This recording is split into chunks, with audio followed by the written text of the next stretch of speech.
Bem-vindo ao Jornalismo para Concurso. Muito obrigada pela sua presença, por estar estudando jornalismo e comunicação comigo.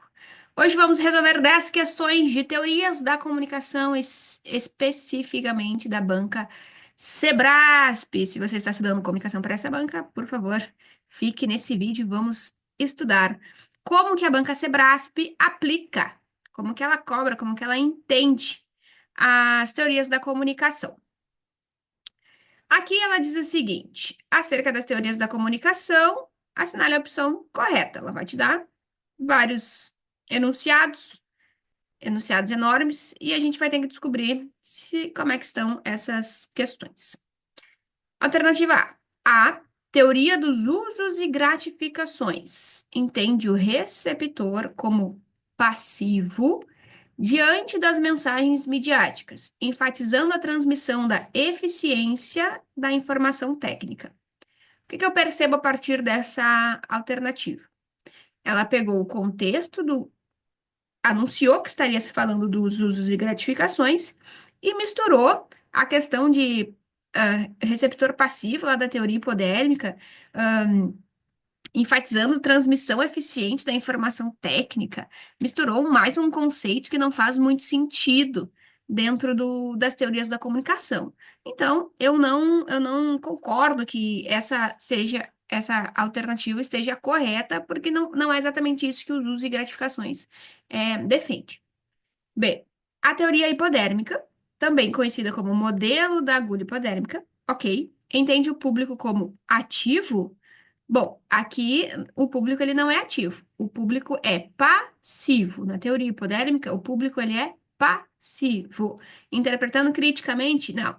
A teoria hipodérmica, o público, ele vai receber essas informações e vai aceitar tranquilamente. Não vai interpretar nada. Por isso, tá errado. Então, não vai interpretar de acordo com o contexto e nada. Isso não vai acontecer. Por isso está errado. Alternativa C. A teoria crítica da escola de Frankfurt, representada por autores como Adorno, Horkheimer e Marcuse, analisa a indústria cultural como um instrumento de dominação ideológica que transforma a cultura em mercadoria e reduz a autonomia do sujeito. Por que que a questão está correta? Porque ele vai trazer os autores da escola de Frankfurt para e mais o conceito relacionado à teoria crítica. A teoria crítica é o paradigma de pensamento. A escola de Frankfurt faz parte da teoria crítica, e a partir desses autores vai trabalhar o contexto da indústria cultural, o contexto de dominação, vai fazer essa crítica aos meios de comunicação de massa que enxergam, né, esses produtos como processos industriais, mercadológicos.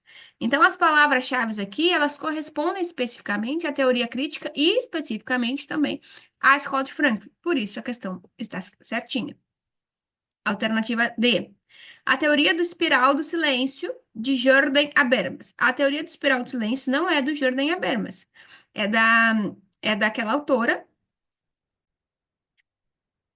Elizabeth Noelle Neumann, ali da década de 70, que vai trabalhar com aquele contexto de que, enquanto as pessoas estão comentando sobre o assunto, um determinado grupo está em silêncio porque não quer se manifestar. É isso que o espiral do silêncio vai trabalhar. Então, só de dizer que é do Jordan Habermas não funciona. Alternativa E, a teoria funcionalista concebe a comunicação como um processo linear e unidirecional, na qual a mídia atua apenas como mediadora neutra entre receptor e emissor. Não vai funcionar. A teoria funcionalista vai trabalhar com o contexto de que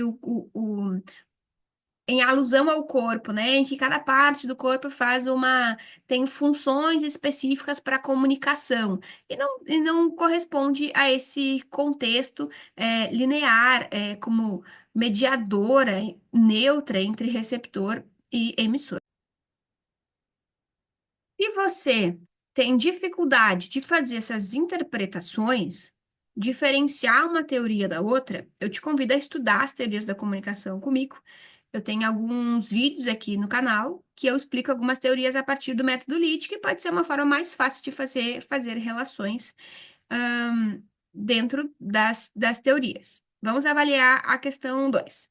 Na perspectiva do modelo hipodérmico, ou teoria da bala mágica, eu sublinho bem aqui, abordado por Mauro Wolff na Teoria das Comunicações de Massa, é um livro do Mauro Wolff, um livro que traz todas as teorias da comunicação, que eu recomendo muito que você leia, inclusive. É a base das teorias da comunicação, está escrita nesse livro. E aqui ela vai trazer algumas opções para que você possa dizer o que significa o modelo hipodérmico ou a teoria da bala mágica. Eu acho tão interessante que as bancas e a teoria hipodérmica, no meu ponto de vista, é uma das teorias mais fáceis de compreender, porque ela é a primeira. Então, sempre que você vai começar as teorias da comunicação, você começa pela teoria hipodérmica. As outras, né, ao longo do processo, podem ser mais complexas porque elas vêm em períodos diferentes. Então, a hipodérmica, como se começa por ela pode ser a mais fácil. Pode ser a mais fácil também para você. E aí, uma prova de 2026 da Sebrasp, trazendo a teoria hipodérmica, desafiando aí se tu tá ligado realmente no que significa a teoria hipodérmica. Aí ela diz o seguinte na alternativa A: um conjunto de indivíduos que dependem de mediações de líderes de opinião para interpretar as informações. Aqui poderia estar falando da Two-Step Flow, que é aquela teoria em que um líder, que pode ser um mecânico, um padeiro, um influenciador, vai ser o mediador entre a informação e o receptor. Vai pegar aquele dado, eu identifiquei que essa marca de café é mais interessante. Ele vai mediar, pegar esse dado e entregar para o público dele para fazer essa mediação, né, essa influência. E não é exatamente isso que a teoria hipodérmica ela faz. O que que ela fala? Vai chegar lá na década de 40, o Harold Laswell, que é o pesquisador da teoria hipodérmica, vai entender, no começo da evolução dos meios de comunicação de massa do século XX, vai entender que ah, ali naquele contexto entre guerras, que a propaganda, ela chegava diretamente no seu público e ela era injetada sobre a pele e aí era o receptor passivo, recebia aquela informação e assimilava e não funciona assim hoje, mas a teoria hipodérmica entendia dessa forma. E esses contextos de propaganda, década de 40, Harold Laswell, injeção, são palavras-chave específicas do modelo hipodérmico, da teoria, que você encontra na minha aula aí sobre a teoria hipodérmica que eu uso o método LEED. Então, por isso, a alternativa A não serve. Alternativa B, um conjunto de indivíduos ativos que utilizam os meios de comunicação de massa para satisfazer as necessidades e desejos. Não funciona dessa forma porque eles não são ativos. A teoria hipodérmica não são ativos. Eles não vão usar os meios de comunicação para satisfazer nada, então não vai rolar. Alternativa um grupo social complexo, um grupo social complexo que negocia sentidos e reinterpreta as mensagens de forma criativa e autônoma. Não faz nenhum sentido, porque o grupo ele não vai interpretar as mensagens.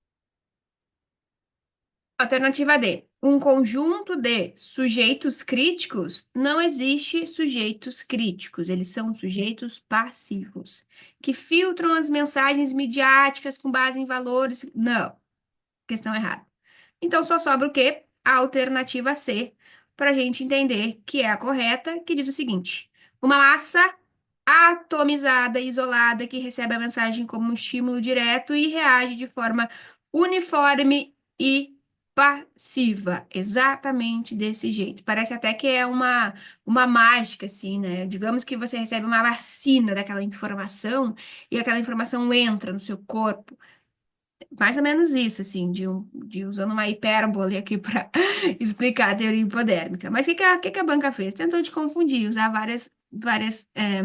misturar interpretações de teorias para saber se você está atento às palavras-chave, né, e o significado da teoria hipodérmica. Então, saber a teoria hipodérmica pode te ajudar numa prova da CESP-Sebrae. Questão 3 diz o seguinte, de 2025. O fenômeno da Espiral do silêncio, da Elizabeth Noelle Neumann, é descrito como a tendência de indivíduos evitarem expressar opiniões que julgam impopulares por medo do isolamento social. Texto bem certinho, exatamente isso que a teoria da Noelle Neumann explica. Digamos que você está ali naquele contexto, todo mundo conversando sobre o mesmo assunto, você não está entendendo, um exemplo, tá? Aleatório. Você não está entendendo sobre o que que está falando, você não vai se manifestar. Não vai se manifestar porque você pode ser julgada, você pode ser criticada, você pode ser cancelada, porque você não tem esse conhecimento, digamos. E aí você tem medo de ficar, né, de se sentir segregada, já que a sua informação ela é não concorda ali com a maioria, então você não fala. Isso acontece muito no contexto político, acontece muito no contexto, sei lá, de futebol também, depende, né? Quem gosta, quem não gosta de se manifestar. Por isso, a Espiral do Silêncio trabalha com essa definição e tá certinho aí o que a banca trouxe em relação a esse tema. Questão 4 de 2025 diz o seguinte: a espiral do silêncio, de novo, indica que as redes sociais na internet eliminaram o medo da exclusão social, ao permitirem a liberdade de manifestação das mais variadas opiniões. Aí, o que que você precisa pensar aqui, que a gente acabou de dizer? A banca fez o quê? Trouxe uma relação da teoria com um contexto contemporâneo lá da década de 70 para agora. E ela faz isso também com outras teorias. Vocês acham que nas redes sociais, quando um grupo está lá falando sobre um determinado assunto na internet hoje, ah, existe, foi eliminado 100% o medo da exclusão social? Você pode dar a sua opinião tranquila na rede social, que se for contrária ao que alguém postou, ao que alguém está comentando, ao que alguém acredita ser a verdade, se você se contrapor a essa informação, você não vai receber nenhuma crítica, você não vai ter uma exclusão social, você não vai ser cancelado na internet. É isso que, que acontece hoje nas redes sociais? Será? Eu acho que não é bem assim que funciona. Eu acho que as redes sociais na internet, elas não eliminam esse medo da exclusão. Por isso, a espiral do silêncio, ela faz sentido com o silenciamento, é, a exclusão social e não o contexto contrário, né? Não seria um campo saudável, um campo, a internet como campo, né? Um campo em que você pode se manifestar. Não é assim que funciona. Na internet, a espiral do silêncio também acontece. Questão 5 de 2025, aqui falando de agenda setting. A teoria da agenda setting estabelece que os meios de comunicação, ao hierarquizar temas e eventos na cobertura noticiosa não dizem ao público o que pensar, mas influenciam a agenda, sugerindo quais temas são importantes.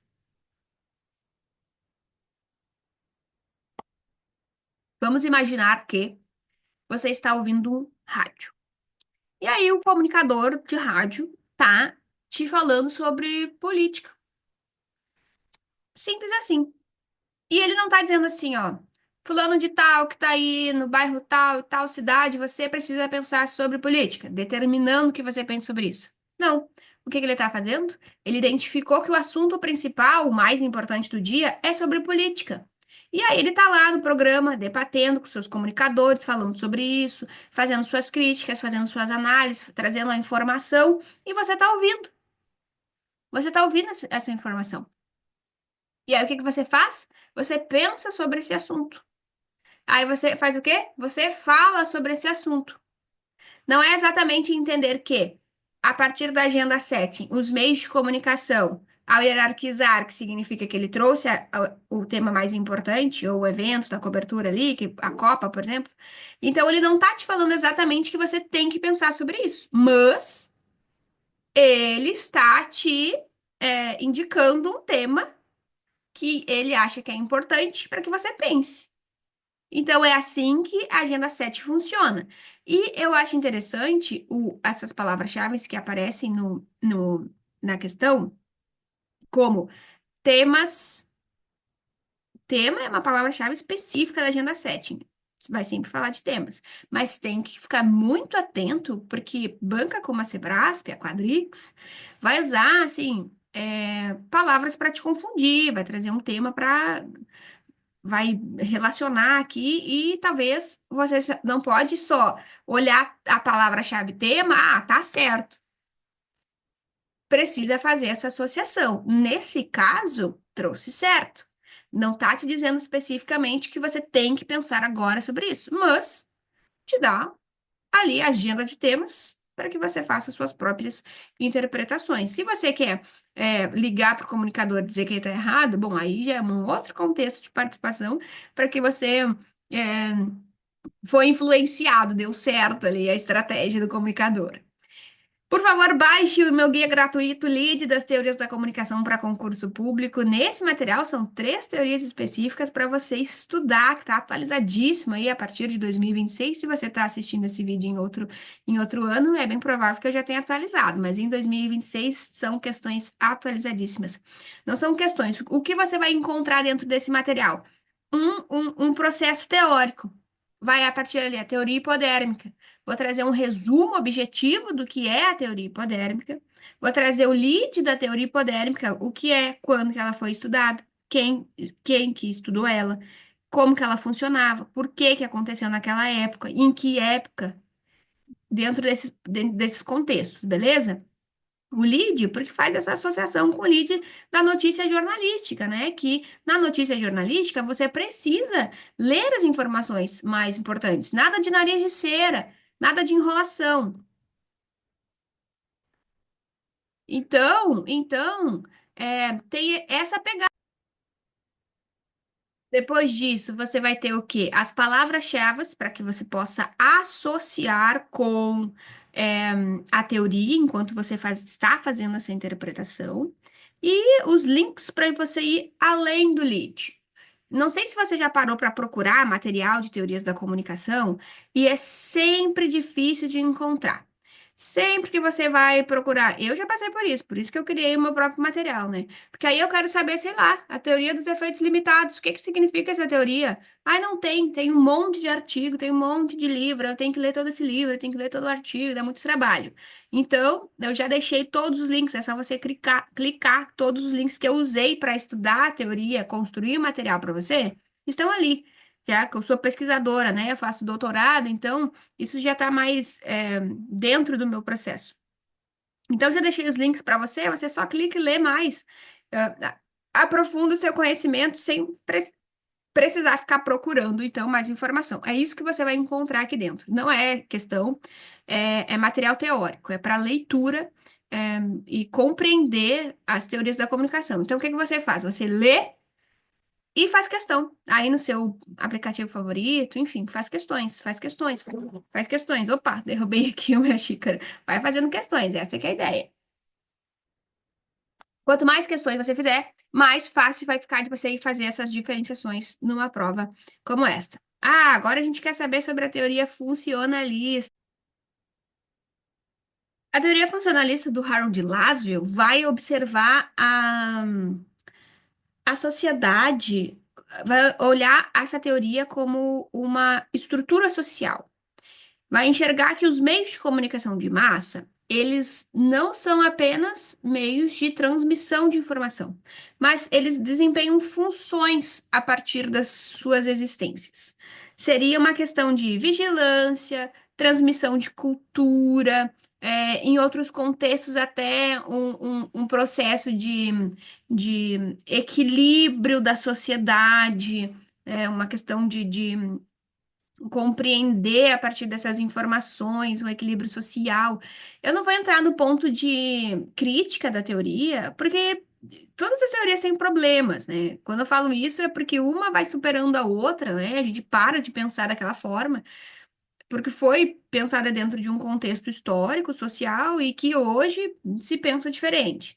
Então, não é esse o nosso objetivo. O nosso objetivo é entender como que a teoria era pensada e como que as bancas é, utilizam dessas palavras-chave, desses entendimentos, para que a gente possa não se atrapalhar. Vamos fazer críticas em outros espaços. Aqui a gente vai só realmente acertar a questão certa, tá? Então, vamos lá. Alternativa A. A teoria funcionalista baseia-se em teorias marxistas que encaram a mídia como um instrumento de influência social capitalista. É bem interessante que a questão ela já traz um contexto da influência social. Palavras como sociedade, que vai aparecer aqui na B, olha aqui, sociedade, na C, teia sociológica na D, investiga os efeitos do meio de comunicação de massas digitais, efeitos. Essas são palavras-chave específicas da teoria funcionalista. Mas aí a banca, ela é muito certeira, ela precisa saber, ela precisa te colocar nesse lugar de entender o que que significa. E aí, ela não está baseada em teorias marxistas, ela não funciona isso. Vai ter uma influência, não vai ter uma influência social, ela vai olhar a sociedade como um organismo vivo, né? Os meios de comunicação dentro desse processo. B. É influenciada pelo processo de estruturação das mensagens midiáticas e pelos efeitos massivos na sociedade. Efeitos também é uma das palavras-chave que determina a questão da teoria funcionalista proposta por Harold Laszlo e vai fazer essa estruturação das mensagens midiáticas. Não é C, por quê? Porque ela não estuda o papel da mídia especificamente e é influenciada pelo construtivismo. Não, não tem essa relação de influência por outra teoria. Ela não analisa a teia sociológica e investiga os processos comunicativos do jornalismo. Não. Teoria da comunicação é um pouco mais amplo e o jornalismo é uma dessas teias. E, inclusive, as teorias do jornalismo são outras teorias, de outras formas. Então, a teoria funcionalista da comunicação não dialoga especificamente ali com vai dialogar na prática, mas não vai fazer, não é essa relação específica. As teorias do jornalismo, elas têm outras definições. E investiga os efeitos dos meios de comunicação de massa digitais, alternativa E.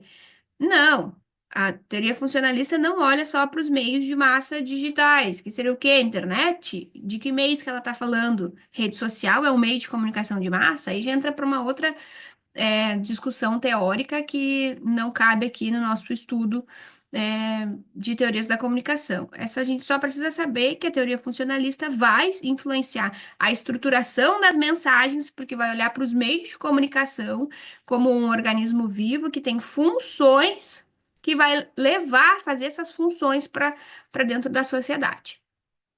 Questão 7 aqui sobre a escola de Frankfurt. E aí ela traz o seguinte: a escola de Frankfurt, segundo o qual os meios de comunicação são como extensões do homem,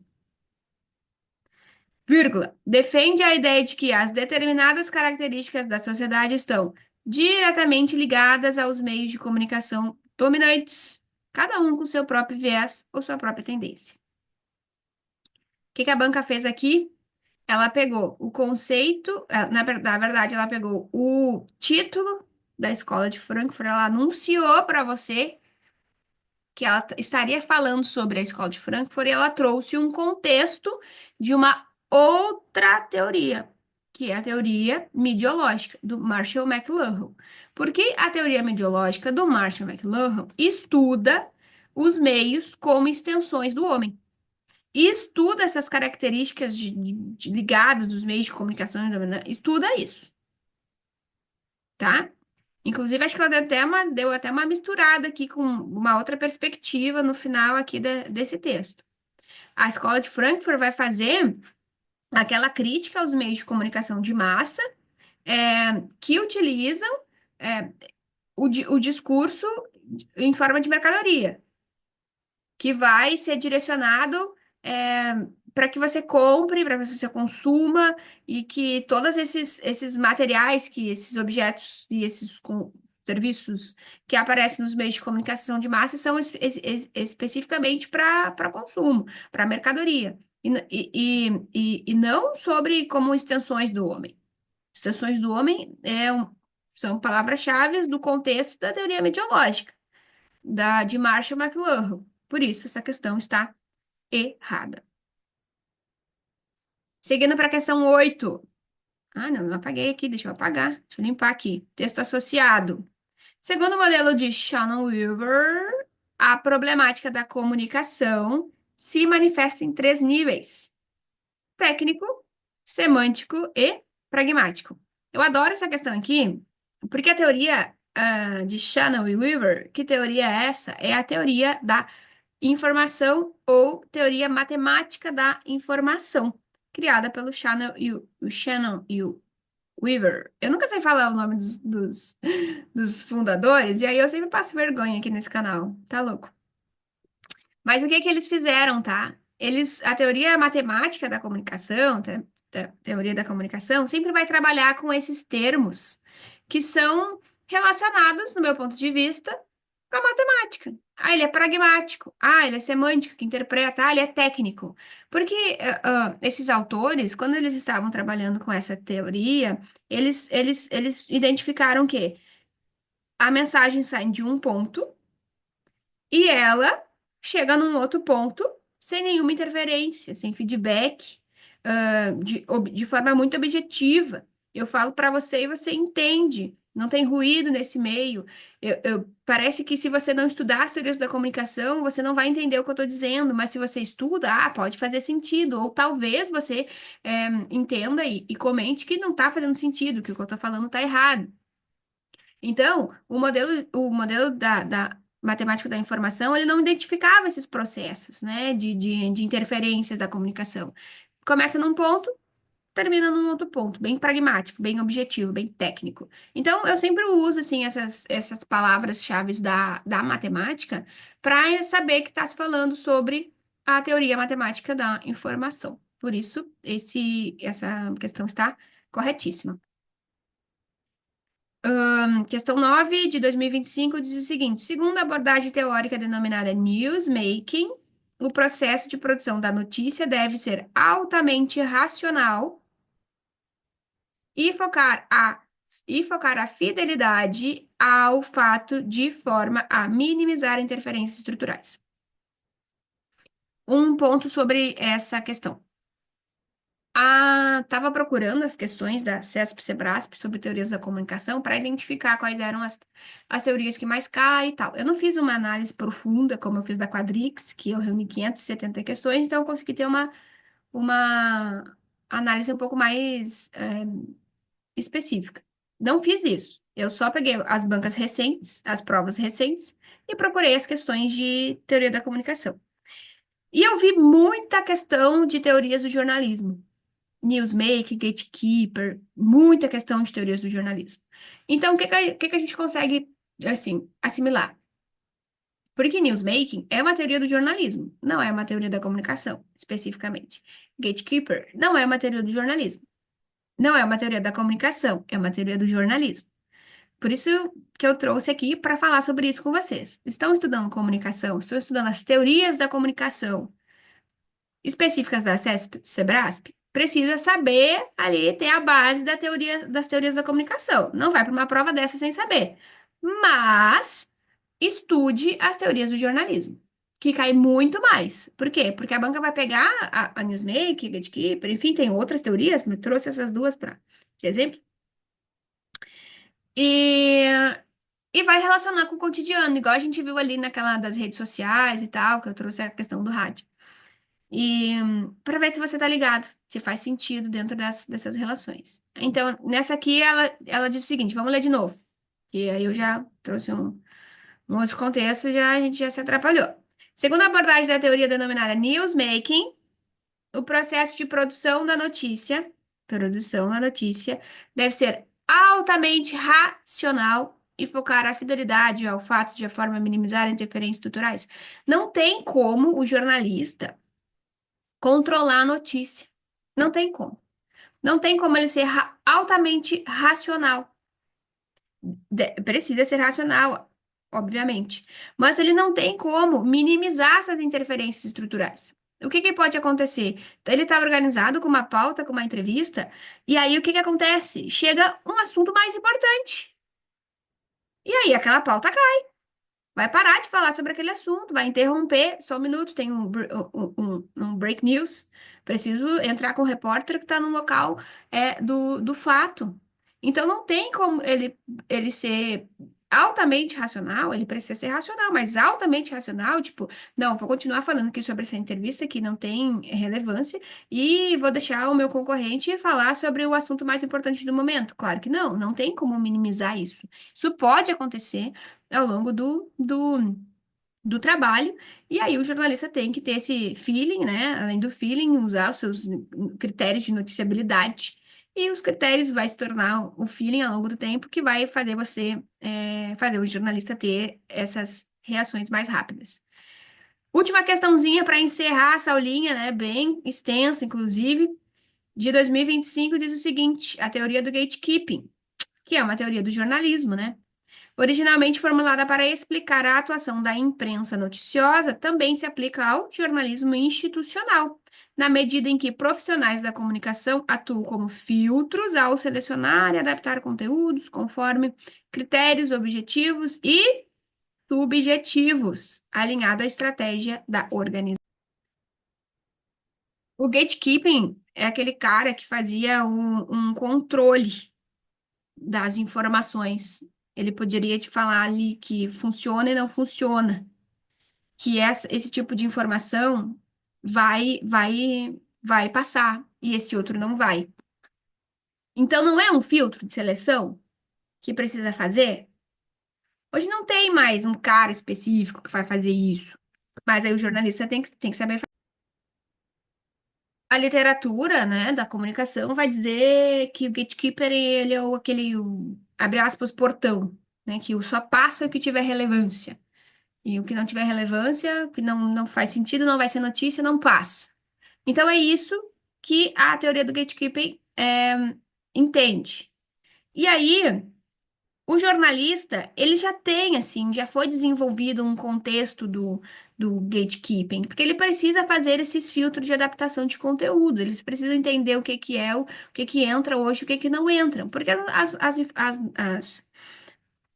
o mercado hoje, saturadíssimo que tá, não tem mais uma pessoa especificamente só para fazer isso. Quem vai fazer isso vai ser, sei lá, o editor dos grandes jornais ou o próprio jornalista, né, em locais menores. E aí, o que que a banca fez aqui? Pegou esse contexto e trouxe para o jornalismo institucional. E aí, no jornalismo institucional, quando está lá trabalhando com a marca, com a missão, os valores, o jornalista precisa fazer essa seleção dos conteúdos? Precisa, precisa. Trabalha muito com os conceitos de noticiabilidade, né? Dentro das teorias, no dia a dia, para quê? Para que o jornalista lá, o assessor de imprensa, possa trazer um conteúdo relevante e vai mandar lá para a redação e esse release vai ter chance de ser aproveitado. Vai ter relevância, ele precisa passar por isso, ele precisa fazer esse filtro. Por isso, nesse caso, fez bastante sentido e a questão está correta. Encerrando essa super aula sobre as teorias da comunicação, espero que você tenha compreendido, mas se você não compreendeu, eu te convido a aprofundar o seu conteúdo, porque teorias da comunicação, você precisa entender tudo. Às vezes, uma teoria, ela se conecta com outra. Às vezes, você precisa entender só a relação, as palavras-chave, a diferença entre teoria, paradigma e escola. Só isso já te coloca na frente. O Dicionário Teórico da Comunicação, que esse material tem, ele vai te explicar quais são essas palavras, por que que você precisa saber essas palavras e que faz sentido. Vai entender que quando falar de indústria cultural é da escola de Frankfurt, e não da teoria funcionalista, e não da teoria hipodérmica, e não da teoria dos efeitos limitados. Por isso, essas associações, elas são importantes.